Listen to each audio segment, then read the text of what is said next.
right? That's how we. Yeah, it's gone. There we go. Cool. Okay.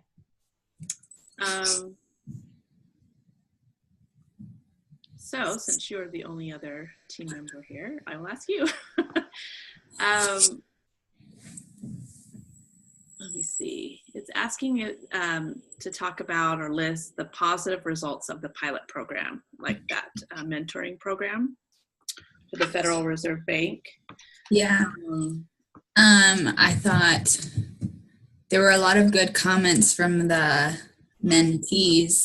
They all seem to really like having a mentor. There are a lot of, there are a few times, one specific thing I'm thinking of is one of the mentees was trying to figure out if she could like move forward in the company or if she was kind of done, and she was able to go to her mentor, and the mentor was able to come back to her and say, no, there's all this stuff that you could stay and do.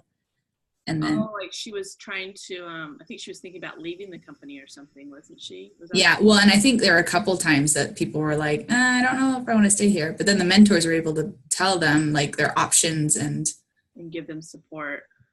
Yeah, so and that was even one of the quiz questions of or the answers, I guess. One of the answers was people stayed when they otherwise would have left. Right. That's so I remember that. That's right. I thought that was a huge positive because, I mean, from my experience with banks and like friends that have worked for banks, there's huge turnover for like, definitely, at least for like tellers and bankers and people you see. So I'm sure being able to hold on to people and not have a huge turnover is a huge positive. I also thought it was good for those mentees to be able to like see different parts of the business. I mean, they were often in their own groups of what they were interested in, but they were also able to see other stuff and like figure out what they were really interested in. And even if, I mean, I've always thought it's good for everybody to understand everyone else's roles. Definitely. Because it's good to know like how you're working together. Like it's one thing to be like, oh yeah, this team, they're in charge of the accounting and this team is in charge of the tellers. Right. But if you don't really know what they're doing, you don't know how to use them. Yeah, that's really true. And I think I've been in a situation where there was kind of a mentoring program similar to this, and I worked for a bank for 10 years.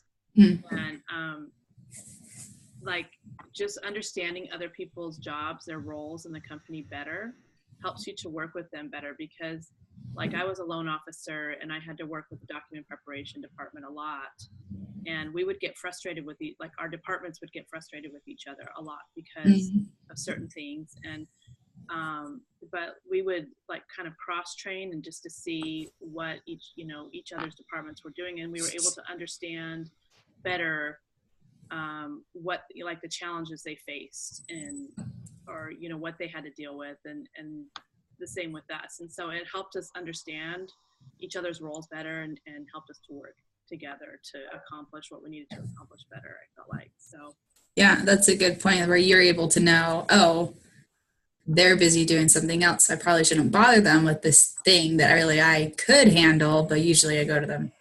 Exactly.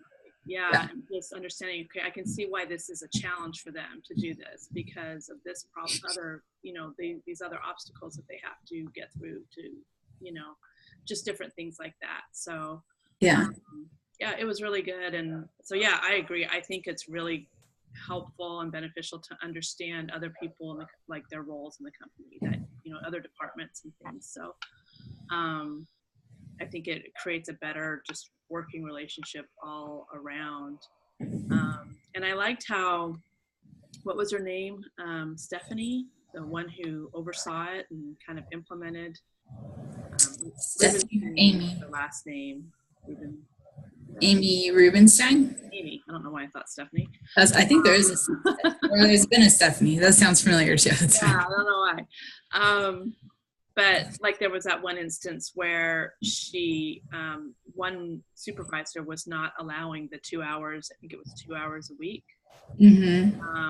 That employee that was involved was a mentee in the program. He was not allowing that. And so she stepped in and work with the supervisor to make that happen. You know, like I thought that was her role was definitely crucial in the success of the program. So Oh, definitely. Well, and just thinking about, I mean, they had to present the idea to the board, I think, twice. mhm.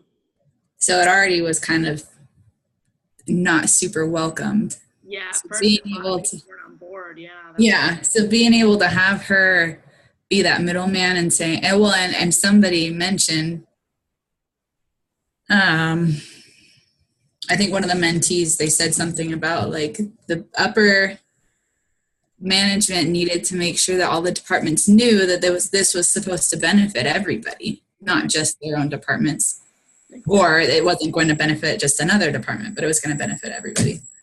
So, And yeah, there would be some sacrifice because they would have to allow their employees to take that time away from their jobs, but the long-term benefits would be worth it. absolutely. Yeah. So, awesome. Cool. Okay. So next, I think we covered that pretty well. I think we kind of covered this too, the reasons for the positive results in the program. I think that we kind of covered that, like Amy Rubenstein, her really being directly involved and checking in. Like it talked about how she would check in periodically to see how things were running and check to see if there needed to be changes or improvements or, you know, things like that. And in that situation where she stepped in and worked with the supervisor, so to make it work for that employee Yeah. program. So I think that was one of the reasons that it worked well for the positive results, was having that person overseeing and being directly involved and, you know, checking in often. Yeah. So One other, oh, sorry. no, go ahead. I was going to say, do you have anything else on that? One thing that did just come into mind is that like they had to apply, the mentees and the mentors both had to apply into this program. So it wasn't something that like they were making managers be mentors, or they're making all of their new employees or their whatever go into this program. So I thought that was a lot. It probably would have been a lot worse if it was mandatory. Definitely. I feel like especially for the mentors, because if they didn't want to do it, they weren't going to be very good mentors. You have to want to do something like that for sure. Yeah. So I thought that was that. I think that's a positive, but also the reason for other positives is the reason why it worked out. Definitely. And that's one of the suggestions it gives is that it says the voluntary nature of the program helped it work. And so people wanted to do it. They were volunteering. Another thing it mentions is the thorough matching process, which I thought that they were really, the way that they matched up, I thought it was a good process, I think. Is that when they like figured out what their interests were? Yeah, just kind of trying to match it made it seem, you know, they were trying to match personality, you know. I can't remember exactly what it said, but Paisley just texted. Yeah, they really, She said, I keep trying to, but it won't let me. I'm going to try and restart my computer. Oh, okay. All right. Well, she can jump in when she gets on. Yeah. Yeah, it said something, it was a really thorough process too. They didn't just, you know, willy-nilly assign people to each other. They really looked into, I think they had them fill out a form, or they did, what was it? I'm trying to remember. Oh, I know what you're talking about. Where was it? It was like an aptitude testing. Yeah, let's see. Consequently, yeah, they begin sorting people by either their primary goals for the program or what they could offer. Within the areas of interest, the advisory group matched only people who were not directly in the same chain of command, but ideally worked in the same building and who were at least 2 salary grade levels apart. Mm-hmm. And then they applied the human factor, it says, and they discussed personalities and if of the people they knew and discreetly sought information about the people they did not know. So I felt like they really, you know, put a lot of time and effort into that matching process, which I think definitely helped it be successful. So yeah, that's a good point. let's see, covered that. This is kind of a redundant question. It says, ask how these reasons or causes for success resulted in success. Does that make sense? Yeah, I think it is kind of redundant because I can't. Yeah, it's kind of, we've already answered that. You know, all of those things that we've just talked about contributed to the success of the program, that they were thorough about the matching, you know. Everybody wanted to be there. Right, exactly. That there was someone, an overseer, who was directly involved in checking in often. Yeah. Which one of those reasons for success do you think is the most important? What do you think, which one had the most to do with the success of the program?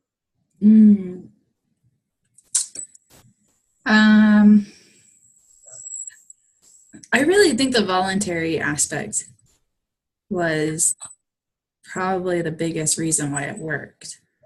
Because even then, like, even when problems did come up, it was able to kind of like, well, there was one, I think we already mentioned this, there was one instance where one of the mentees was done, like her mentor, she had a problem with her mentor or something. And then Amy was able to come in and say like, hey, what happened? Like, let's fix this. And so I think that was a lot. If she had never wanted to be in the mentorship at all, then it would have been hard to get her to stay, to convince her like, oh, we can fix this. But since she had already wanted to be there in the first place, and the mentor wanted to be there and be a good mentor, they were able to switch things up and compromise and fix it so that she could stay. That's a good point. Definitely true. And then it says, are these reasons for the success of the program, do you think they're specific to this bank, to this company, or do you think it would work in other organizations? I feel like it would work in other organizations. It might be, I mean, this is a big bank. Sure. So they have a lot more to learn, and they have like a good, I mean, they were able to get like 50 applicants the first time around. So that's a good, like, that makes it more worth it, I think, when there's a bigger chunk of people. Definitely. But, well, I mean, at the same time, if it's a smaller company and a smaller group, I don't know, the ratio would still be the same probably. Yeah. I think maybe depending on the size of the company and the type of company that it was, certain things may need to be tweaked a little bit, but I think as a whole it could work in most organizations. Yeah, I agree. Yeah. Okay, we can move on to part 2. So we've kind of discussed this a little bit too. How can mentoring help employees with career? Well, I guess, I don't know if we did. How can mentoring help employees with career development? Do you think mentoring helps with that? I think it was in the part B in one of the appendixes that was talking about, or there were like a bunch of quotes from people, probably from their surveys. And one person had said, I learned a lot about communication, and that's something that I'll need to use throughout my career. So it sounds like they learned a lot of skills that weren't just needed for the bank, but could be used in any career they went. And then also that they were able to see more of their potential staying with the bank, seeing where they could end up working or what positions they could move up to and whatnot. So that's what yeah. There was one part of it where one of the mentees was saying, I didn't realize these avenues were even open to me, and it was through the mentoring program that I became aware of these avenues, you know, these possibilities that were open to me at the bank where I could move up. So I thought that was like new information through that program was made available to them and gave them those opportunities for growth and so that's good. What other approaches or programs might help employees to develop their careers?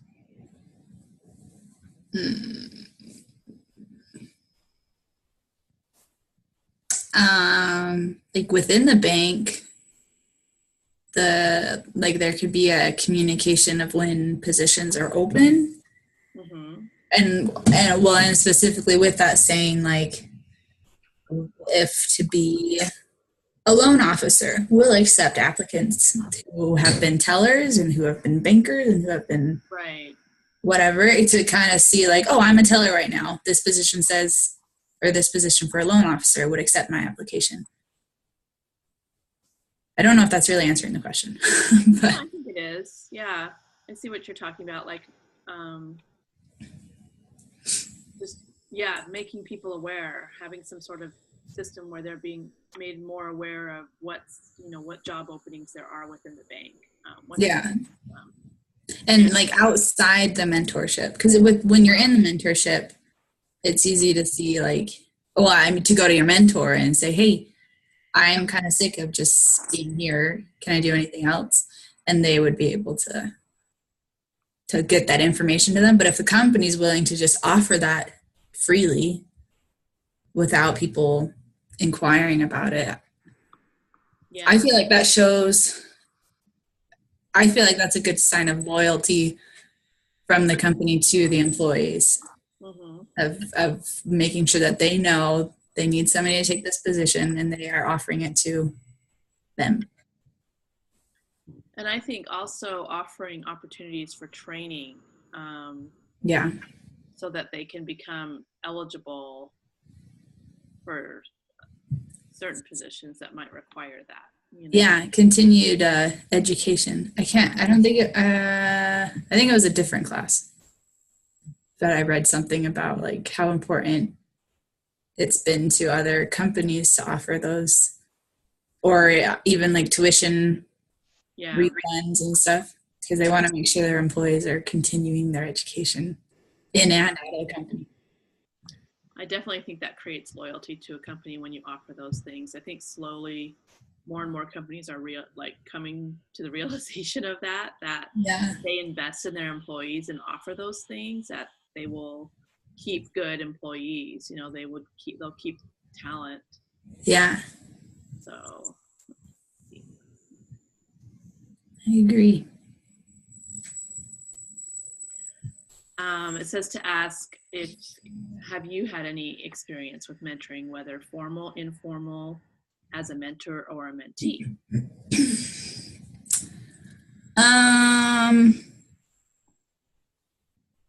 My freshman year of college, I was on campus in Provo, and there was like a freshman mentoring thing.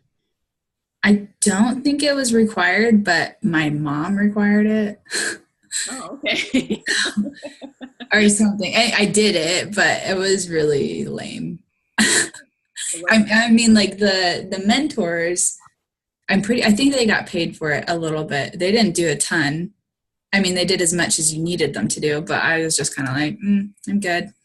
I can figure this out. So that's kind of another reason why having it be voluntary and having it would have been a lot better. I mean, I would meet with my mentor and she'd ask me like, how are your classes going? Are you feeling stressed? Like, do you understand I do everything? And I'd be like, yeah, yep. And it just kind of felt like a waste of time. But if the mentee is coming with questions and like has the desire to learn more and to progress in that, it's a lot better for everybody and it's not a waste of time. Right. In my job now, I'm an assistant to a financial planner. And every now and then when there's some free time, he'll, I can just kind of ask him what he's working on and he'll show me. And he's like, this is something that you could probably help me with down the road. Or sometimes he'll be showing me and he'll be like, I probably will not have you do this, but it's good for you to know anyway. So that's kind of probably an informal mentoring. And I think that's, I like those moments where it's just kind of like, I want to teach you something. Yeah. I want you to know what it is that I'm doing in my office all day. And I like that. Even if it's not something I'm ever going to do, it's fun No. Well, it's nice that he wants to, even though it's something he may not have you personally do in the job, it's nice that he wants for you still to learn it, that it Yeah. so that's good. Yeah. My only, kind of like how I previously mentioned, we used to do cross training just so we could get an idea. I don't know if you'd really consider that mentoring, but it did help in the ways that I kind of mentioned. When I was first married, I don't know if I've told you, my husband's from Australia. Oh, that's cool. Yeah. So when we were first married, we lived there for the first few years we were married. We moved over. We got married here in Arizona in the Mesa Temple, and then a week later, straight away, we moved there. Wow. And so it was a huge change for me. And I got a job with the bank over there like 2 weeks after we moved there. And I was like scared to death because, even though it's an English speaking country and, it wasn't. It's still different. It's still different. It's a different culture, and the way that they do things, and their business culture was different. I had a lot of experience working at a bank, but this was, it was way different. So this guy, his name is Stacy, and he became like, he just kind of took it upon himself to be my informal mentor. They didn't have an official mentoring program, but he really helped me out. He just kind of helped me navigate through that, learning that different business culture, living in a foreign country, and how they did certain things that were very different from because it was in the mortgage department, which I'd worked in the mortgage department in the bank here, but totally different. The way they did everything was totally different. So, and just getting around the city, even like I was an executive assistant to the manager of the mortgage department, and he would be like, go, because it was for a bank, and they had several different offices around the city of Melbourne, which is a big city. And he would just be like, go to this office and get this. And I'm like, oh, okay. And just navigating the city, even he helped me out, using the trams. They have trams there. And anyway, he was a huge, and we're still friends to this day. He actually became friends with my husband too. And he even came and visited us. He came through town. He loves to visit the US. So he came and visited us a couple weeks ago, but I will always be grateful because he saved me. I would have been so lost without somebody like that to help me. So, so he was like an informal mentor, but he really took it, and just to teach me the different aspects into even different departments, he would take the time to do that just so I knew in case I needed to know that in the future. And so it was good. I like that. Very cool. Yeah, he was a huge help. So, what's next here?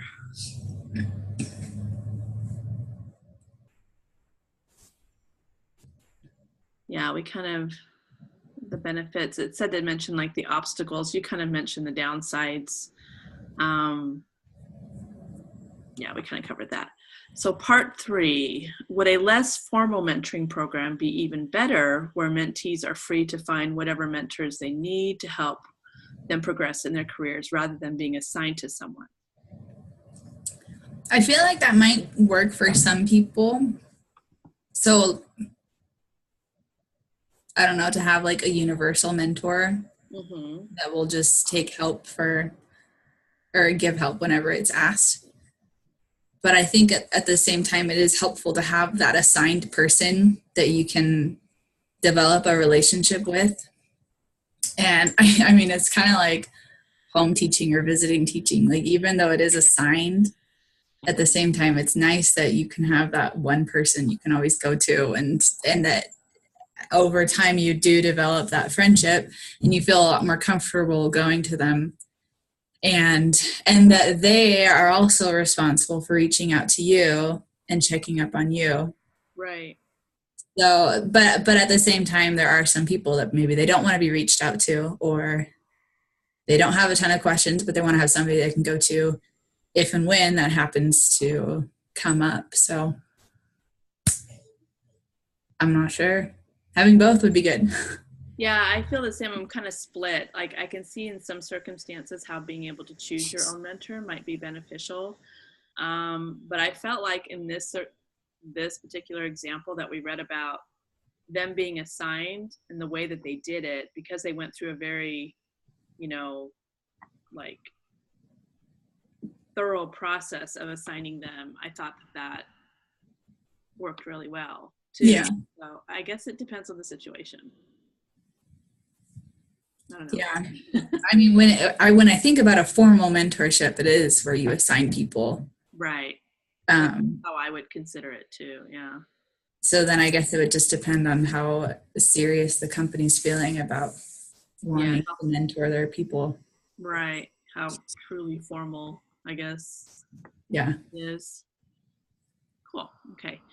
Next, why would a company want to create a formal mentoring program rather than allowing mentoring relationships to form more naturally? Kind of covered that a little bit. Yeah. I mean, the first thing that popped in my head is just like to make sure it happens. Right. 'Cause, it's one of those things where if everybody's assigned to do it, everybody's going to think that somebody else is going to take care of it. Right. If they just generally tell the more experienced people, hey, be watching out for these new guys and making sure they're doing everything, that it won't always happen. Definitely. I think the fact that they had that person overseeing it and really it seemed really well organized and a lot of thought put into it, and then she kept checking in. I think that kept people kind of, I don't know. Well, yeah, and knowing like when there were problems with it, Right. like if nobody's checking in, I even sending out those surveys at the very end. But if you don't ever check in to know what's wrong or if there's anything wrong, it's not going to get fixed, and eventually it's just going to get tossed because nobody will want to try. Right. Too many problems. Yeah. Especially when if you have a bigger group like what's involved in this example, it would be really, I think you really need to have it more formal, or like somebody checking in to keep, make sure it's all going the way that they want it, it's accomplishing what they want to accomplish. So yeah.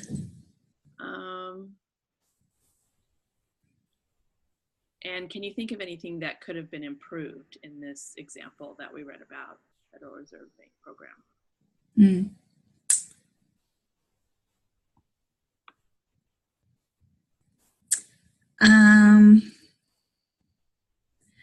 Well, I remember at the end of the study, they were saying like starting round 2, there weren't as many applicants.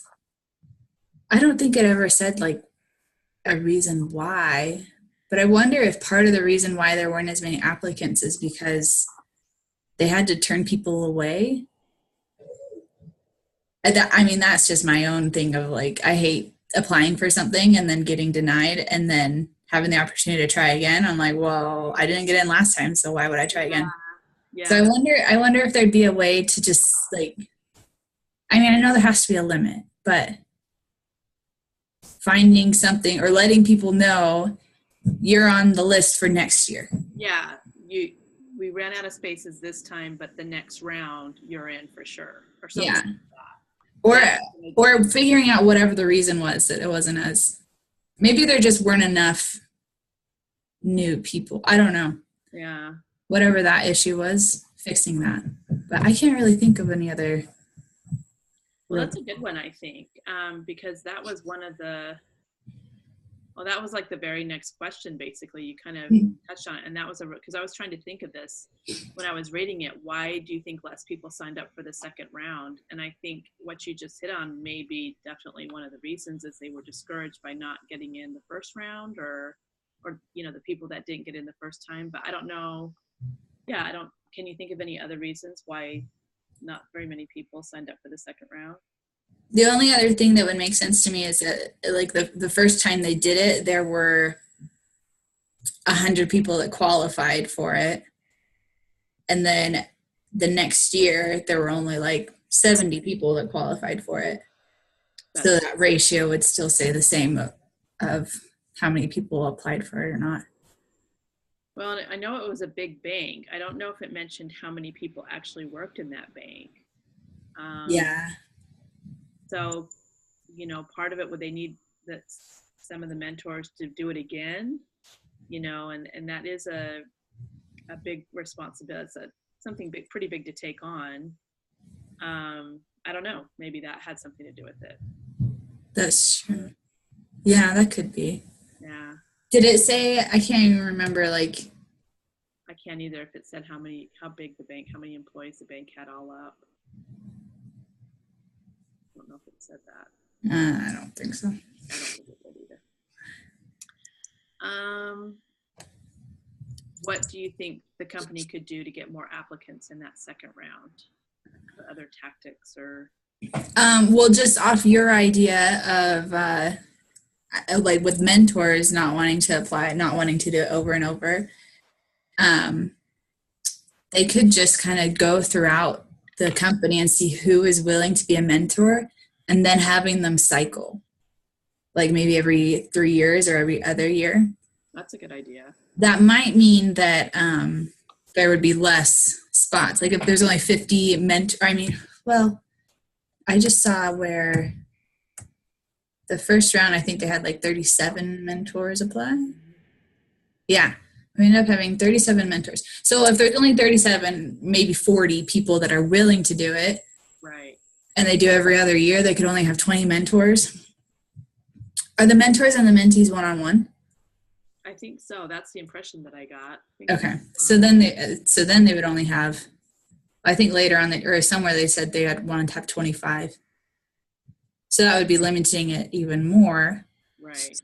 But that might help with overall, or like just knowing that every year you're going to have 20 slots. Right. And then if more upper management or more experienced people want to then you could start doing it. Yeah, then they can build. Or if people are willing to do it every year, maybe. Yeah. Then you could open that up more. But that's a good idea. Maybe. Yeah. What should they do with the mentoring program moving forward? Should they expand? Should they keep it small? We kind of touched on that a little bit. It would depend on how many, willing mentors they had. Like I said, I don't know how many in the company altogether, but it takes a certain kind of person to be a mentor. You have to be in a certain level in the bank, and you have to be willing to do it. So, yeah. But I like the idea, like you said, like maybe switching off like every other year so they don't get burned out, for one thing. Yeah. Because it is quite a commitment. So, on that. And we kind of touched on this too. How do they get more people without forcing them to be involved? I kind of feel like over time they might be able to grow it more. Like as more people experience positive results, as more mentors are having fun, right, helping other people, they might be able to convince other people to become mentors.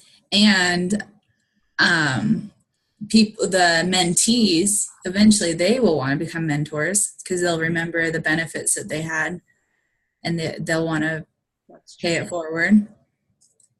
I mean, they might just replace the old mentors because people leave the company. Sure.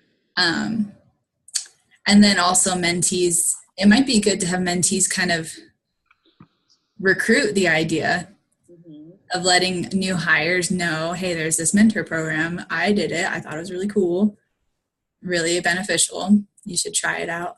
So yeah, I think like marketing the positive benefits of the program within the company, like a marketing campaign within the bank so people can see, and like how it mentions how there was a certain number or percentage of people that got promotions and things like that through that program, that they could use that as a marketing tool to market the program. So. Oh yeah, definitely.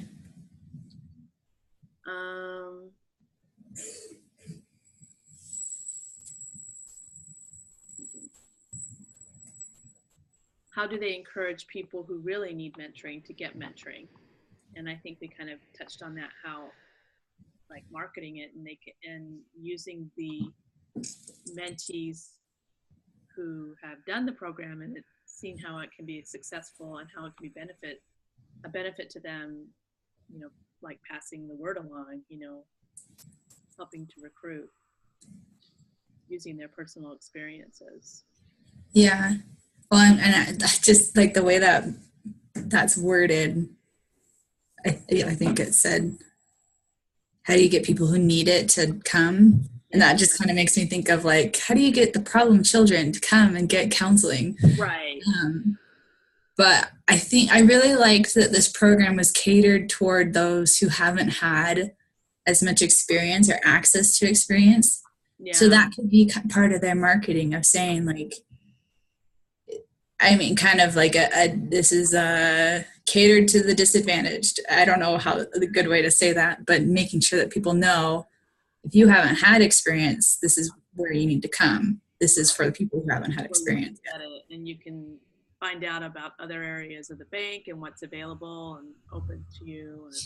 Yeah, because oftentimes I feel like these kinds of things, I mean, whenever you're applying into something, it's usually about the experience you have and the qualifications you have. Right. And so knowing that the less you know, the more likely it is you'll get in. Well, and I think it could also be used, like I think being involved in a mentoring program can help. Like that looks good on a resume too, you know? Yeah, so true. Willingly, voluntarily, you know, that you signed up for something like that, that could really help your prospects, you know, as far as not only because it opens those avenues to you, but that showing on a resume, I think could definitely help. Oh, yeah. Yeah.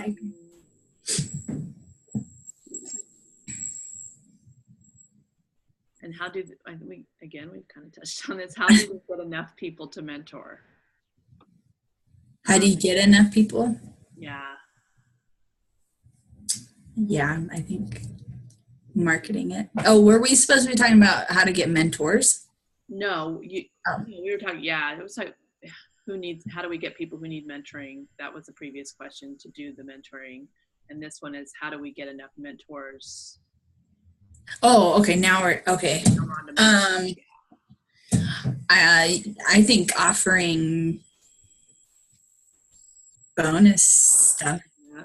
I mean, I don't remember. I don't think it said anything about mentors getting extra pay for this. No, I think it would be good to offer some sort of incentive. Yeah. Whether it's like extra vacation days or, you know, I don't know. Yeah. Or some sort of pay thing. I don't know, but I think an incentive of some sort would help. I think so too. And I mean, the only caution with that is that maybe you'll start getting people that just want the extra pay or the extra vacation or whatever the incentive is, but they're not really going to be good mentors. Right. That's so you still need to like make sure that they're going to actually do it. Yeah, they would still need to be like, it would have to be like an application process, and they would have to be almost kind of interviewed to see if they're suitable to be a mentor. Yeah. Well, and then also the incentive could be another thing of, this will go on your resume and this will help with your own career. Right. And moving forward in the company, they might be up for better promotions too. So Definitely. Okay, we're on the last one, and it says, ask each team member, which is you, what they would do specifically. It says to be specific about what you would do, I guess. It doesn't. About this situation? Yeah. It doesn't say about what specifically, though. I would keep the mentorship. I think they're on a good track. I mean, having Amy, whatever her name is, or something like that. I want to find it. Rubenstein. I think having her around is really good to make sure that things are getting taken care of. So I would definitely keep her, and then maybe even like expand and have her have a team as the program's growing, just to make sure that everything's staying on track. Having people for the mentors to go to. Mm-hmm. Mentors for the mentors, maybe. Yeah. That they have some sort of access to, if they have questions about Yeah, something. Yeah, like what they're allowed to do as mentors and Right. getting backup and whatever. And Yeah, so, support too. Yeah. yeah, I would definitely keep the program though. I think it's really great. Yeah, I think so too. I think it's a really cool thing. Um, yeah, I agree. Like specifically having some sort of incentive program for the mentors because it is a time commitment for them. Mhm. But again, like we talked about, they would have to be, doing it for the right reasons, I guess. Yeah. Have some sort of process to make sure that they're doing it for the right reasons. And yeah, just a marketing the success of the program so they keep getting those good mentors and good mentees that want to be a part of it for the right reasons. So, yeah, I like it. I think we're good. All right, that is it. Cool. So I guess I'll just text Caitlin and Paisley and I don't know, maybe I'll ask Caitlin if she's okay with doing that. If not, then Well, they could still choose. Just okay. let them know. You and I are writing up a problem and solutions, and so then between them, one of them needs to edit and one of them needs to do that. Is that due next week then? Yeah, it's the end of next week. Okay. So, all right. Well, I'll text them together and let them choose which one they want to do. Yeah, I think that's fair. Okay. Cool. Cool. Thanks, Marianne. All right. Good luck. We'll see you next week. Have a good weekend. Yeah, you too.